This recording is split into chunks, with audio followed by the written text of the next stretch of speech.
Happy birthday সোনা পাপাই। এটা ছিল সোনা পাপাইয়ের সকালবেলায় জন্মদিনের পিক। তো সোনা পাপাই দেখো সকালবেলায় রেডি সেডি হয়ে চোখে চশমা টশমা পরে একেবারে বাইকটা নিয়ে বেরিয়ে গেছে। ঠিক আছে, তো স্লো মোশনে আসছে সোনা পাপা। মানে যতবার ওকে বলছে আসতে আসো, তো ও আরও আসতে আসছে, আসতে আসো, তো ও আরও আসতে আসছে। তো এই হচ্ছে ঘটনা। যাই হোক, ওকে নিয়ে কিছু ছবি টবি তুললাম। আর ও দেখো কত স্লো মোশনে আসছে। বেলুন সামনে বেঁধে দিতেই হয়েছে, কেননা বার্থডে বয় বলেছে যখন না বেঁধে দিলে তো হয় না। তো বেলুন টেলুন বেঁধে চোখে চশমা টশমা পরে স্যার বেরিয়েছেন রোডে। তো আবার দেখো স্টাইল দিয়ে আবার লাফছে।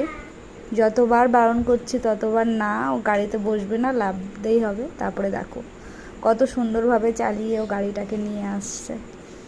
আর মুখে তো স্মাইল আছেই। তারপরে চশমাটা পড়ে যাচ্ছে, আবার চশমাটা পরতে হলো। তারপরে ঠাম্মির কাছে চলে গেছে, গিয়ে ঠাকুরকে আরতি করলো, রাধাকৃষ্ণকে আর হলো ভোলানাথকে আরতি করে একটু নমস্কার টমস্কার দিয়ে নিল ভালো করে ঠাকুরের কাছে। তারপরে খাটে চলে গেছে, খাটে গিয়ে স্টাইল দিয়ে একটু ফটো টটো তুললো দুই ভাই মিলে। এবার শুরু হয়ে গেছে কেক কাটা। কেকটা যখনই বের করা হয়েছে, কেকের দিকে নজর নেই, আগে আমাকে ক্যাডবেরি দাও। তো আগে ক্যাডবেরি খেয়ে নিল। কেকটা বের করতে না করতেই ছুরিটা দিয়ে আগে খুঁচিয়ে নিল খানিকটা, তারপরে খুঁচিয়ে নিয়ে আবার নিজের আঙুলেও একটু তুলে নিল। ঠিক আছে, ওই যে। তো ছোটো পাপা সব সময় অলরেডি ব্যস্ত, মানে বার্থডে কী বৃত্তান্ত এখনও কিছুই সেভাবে বোঝে না। এইবার দেখো ছোট পাপার ভয় কাকে বলে। যেই এই ক্যান্ডেলটা জ্বালানো হয়েছে, ছোট পাপা ভয়ে মানে পুরো চোখ বড় বড় হয়ে গেছে যে কি জ্বালানো হয়েছে এটা। অনেক ওকে বোঝানোর পরে তা বুঝিয়ে সুঝিয়ে তারপরে তাই কেকটা কাটা হলো। কিন্তু ওর মনের ভিতর থেকে ভয়টা যায়নি, স্মাইল করেছে কিন্তু ভয়টা যায়নি যতক্ষণ না ওটা বন্ধ হলো।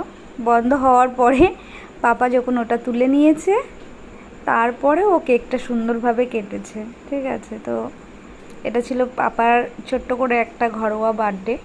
তারপরে কেকটা কেটে সবাইকে দেওয়া হলো, ওর পাপাকে, ঠাম্মিকে, দাদু ভাইকে এবং আমাকেও খাইয়ে দিল।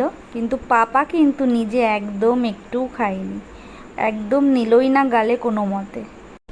এটা ছিল পাপার বার্থডের কিছু আনন্দ মুহূর্ত। যারা সোনা পাপার ভিডিওগুলো ওয়াচ করো তাদেরকে অসংখ্য ধন্যবাদ। এইভাবে পাশে থেকো সবাই।